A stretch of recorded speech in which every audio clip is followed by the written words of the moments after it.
Welcome to MLE Masters. In this video, we are diving into 4 foundational ethical principles every medical professional must know: autonomy, beneficence, non-maleficence, and justice. These principles are not only important for real-life clinical care, but are also tested repeatedly on the USMLE Step 1 exam. Let's begin. Ethics in medicine is built on 4 key principles that guide every clinical interaction. First is autonomy, which emphasizes the patient's right to make decisions about their own healthcare. Then, beneficence, the duty of the physician to act in the best interest of the patient. Next is non-maleficence, which is the obligation to avoid causing harm. And finally, justice, which refers to fairness in the distribution of healthcare resources. Together, these principles help maintain trust and ensure that patients are treated with respect, safety, and fairness. Autonomy means respecting the individual's right to make informed decisions about their own body and treatment.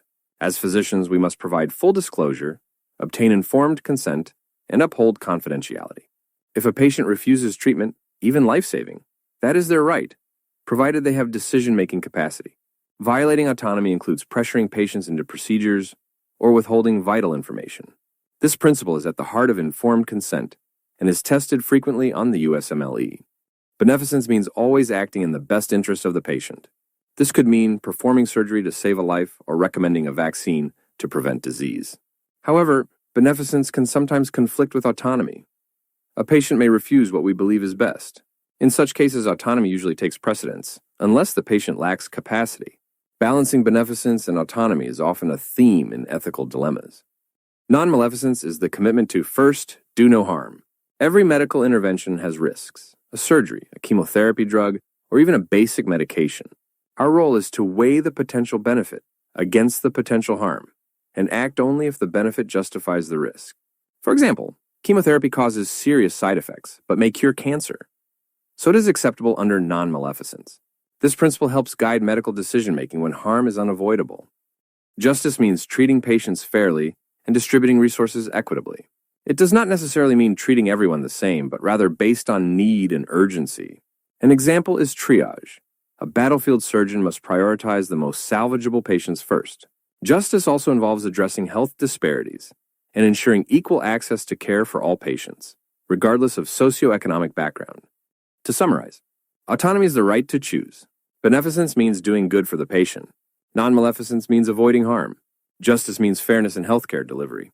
These 4 principles work together to guide ethical medical practice, and understanding them is essential for the USMLE and real-world patient care. Let's test your understanding. A 72-year-old woman with a large abdominal aortic aneurysm is advised to undergo life-saving surgery. She fully understands the risks and refuses the procedure, preferring to go home and live out her days comfortably. Which ethical principle supports the physician's obligation to respect her decision? Here are the options: A. Beneficence. B. Non-maleficence. C. Autonomy. D. Justice. The correct answer is C. Autonomy. Even if the physician believes the surgery is life-saving and beneficial, the patient has the right to decline treatment if she has decision-making capacity. Respecting her choice reflects the principle of autonomy. That wraps up our high-yield breakdown of core ethical principles for the USMLE Step 1. Whether you're learning for the boards or for your future patients, mastering ethics now will serve you for a lifetime. If you found this helpful, don't forget to like the video, share it with a friend, and subscribe so you never miss an update. See you in the next video.